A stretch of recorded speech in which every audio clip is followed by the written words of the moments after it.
धन्यवाद सभापति जी। आज सदन में भारत के संविधान की 75 वर्षों की गौरवशाली यात्रा पर चर्चा हो रही है।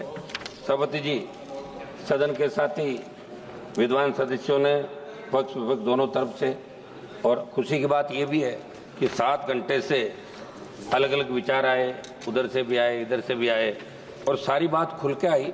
निश्चित रूप से वर्ल्ड के अंदर हिंदुस्तान सबसे बड़ा लोकतांत्रिक देश है और दूसरे देश हिंदुस्तान को फॉलो करते हैं। प्रत्येक धर्मनिरपेक्ष देश में या प्रत्येक धर्म को मानने की एक हर व्यक्ति की आज़ादी है, और जो संविधान ने हमें ताकत दी है, शायद वर्ल्ड के किसी देश में इतना ताकतवर संविधान कहीं का नहीं होगा कि लोकतांत्रिक मूल्यों की जो रखवाली हिंदुस्तान के अंदर होती है वो वर्ल्ड के किसी अन्य देशों में नहीं होती। उदाहरण के तौर पर हिंदुस्तान को लिया जाता है, वर्ल्ड का सबसे बड़ा देश भी। हमें गर्व है कि हम विश्व के सबसे बड़े लोकतांत्रिक देश में रहते हैं, जहाँ संविधान रूपी पवित्र ग्रंथ को सर्वोच्च आदर्श मानकर देश की रीति नीति बनती। सभापति महोदय, मैं 13 दिसंबर 2001 को हमारी संसद पर हुए आतंकी हमले में शहीद होने वाले सुरक्षा कर्मियों और कार्मिकों को नमन करता हूं। मैं नमन करता हूं बाबा साहब भीमराव अंबेडकर जी, सर छोटू राम जी, शिवाजी महाराज, महाराजा सूरजमल जी, चंद्रशेखर आजाद जी, अशफाक उल्लाह खान जी और भगत सिंह जी तथा सुभाष चंद्र जी बोस और उनके जैसे वीरों और महापुरुषों को नमन करूंगा। भगवान बिरसा मुंडा जी, सरदार उधम सिंह जी को और जलियांवाला बाग में शहादत देने वाले वीरों और राजस्थान के मानगढ़ में शहादत देने वाले मेरे वीर आदिवासियों को। महोदय, जिनकी वजह से देश आज़ाद हुआ, जिनकी वजह से आज़ाद भारत में संविधान अंगीकृत, उनका मान सम्मान करना हमारा परम कर्तव्य है। बाबा साहब अम्बेडकर जी ने कहा था कि संविधान मात्र कानूनी दस्तावेज नहीं है, ये हमारे जीवन का सारथी है और सामयिक आवश्यकताओं के अनुरूप है। सभापति महोदय, हिंदुस्तान में प्रत्येक नागरिक को वोट का अधिकार देने की पैरवी बाबा साहब ने करी।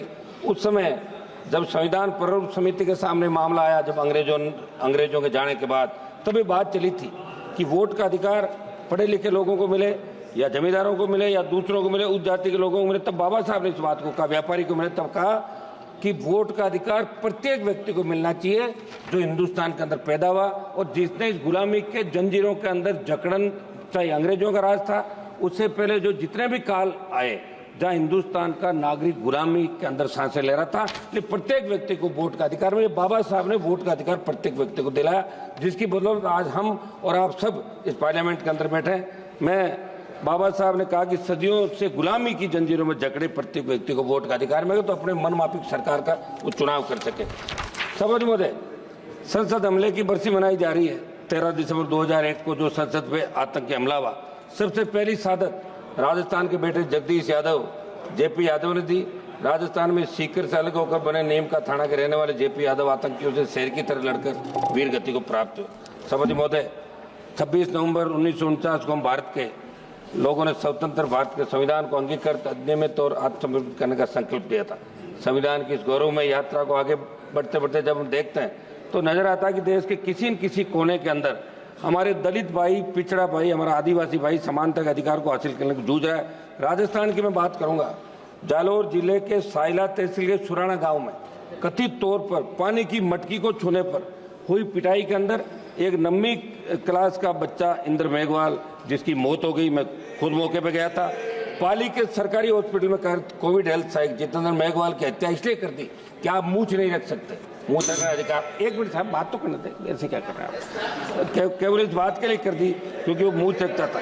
हाल ही में बालोतरा में किस्ताराम मेघवाल की हत्या कुछ लोगों ने कर दी। मेरे संसद क्षेत्र की खींवसर विधानसभा क्षेत्र के तांतवास गांव में मेघवाल समाज के परिवारों को दबंगों ने पीटा, मगर कोई कार्रवाई वहां की पुलिस नहीं कर रही, जहाँ राजस्थान के अंदर आपकी सरकार आती है। मैं मांग करूंगा कि आज़ादी के 75 साल बाद दलितों को, पिछड़ों को, सबको उनका हक और अधिकार मिले, और जो कानून है उसके दायरे के अंदर प्रत्येक व्यक्ति को न्याय कैसे मिले, यह आप लोग इसके अंदर कराएं।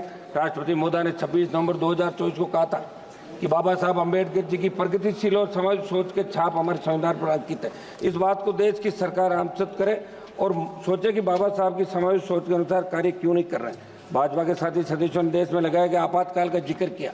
हम भी ये कहते हैं कि आपातकाल गलत लगा था, बहुत से लोगों को तकलीफ पड़ी, बहुत से लोगों को जेलों में रहना पड़ा, ये अच्छी नहीं थी, लेकिन इंदिरा गांधी जी की दृढ़ इच्छा शक्ति ने एक झटके में बांग्लादेश को पाकिस्तान चालक कर दिया था और पाकिस्तान को सबक सिखाया था। इस बात को भी आपको याद रखना है। एक मिनट साहब, समय दें साहब आप। हम उस समय तो घोषित आपातकाल कर, लेकिन आज जो अघोषित आपातकाल है उसका क्या कोई भी सिस्टम के खिलाफ बोले? सीबीआई ईडी जैसी एजेंसियां उनकी आवाज को दबा देती है। लोकतंत्र में सभी अधिकार समान रूप से लागू होने के बावजूद इस देश के अन्नदाताओं को एमएसपी पर कानून बनाने की मांग, काले कानून वापस सदैन्य मांगों के लिए लंबा आंदोलन करना पड़ा। सब मतलब 1-2 मिनट में मेरी बात समाप्त कर रहा हूँ। 700 से ज्यादा किसान शहीद हुए। तमाम हालातों को देखकर लगा कि एक तरफ देश की सरकार आजादी के अमृत महोत्सव के बाद, दूसरी तरफ देश की चुनी हुई सरकार को किसान माननीय श्री मलेश बाबू जी, एक मिनट दें साहब, 1 मिनट समय दें। लास्ट मिनट आर्थिक न्याय नहीं दे पा रही है। लास्ट मिनट सर, आर्थिक न्याय नहीं दे पा रही है। मेरी मांग है कि किसानों की कर्ज माफी, एमएसपी को कानूनी मान्यता देने के बाद आप स्वीकार करें। और जो आंदोलन अभी बॉर्डर पे चल रहा है, शंभू बॉर्डर, दूसरे बॉर्डर पे, किसानों से आप बात करें, वार्ता करें। संविधान में सहमति और असहमति दोनों को एक समान मूल्य के रूप में देखा गया, लेकिन आज क्या हालात? कोई भी सांसद, कोई नेता, कोई भी व्यक्ति सरकार के निर्णय से असहमति व्यक्त करता है तो उसे दुश्मन की नजर से देखा जाता है। ये ठीक नहीं है। सभापति जी, मैं अंतिम कंक्लूड कर रहा हूँ। एक मिनट मेरा समय सर। मणिपुर देश का राज्य है। हमारे भाई साथियों ने मणिपुर का हालात विस्तार से बात की। पूछना चाहूंगा कि संविधान कानून होने के बावजूद मणिपुर में हालात में कब सुधार होगा?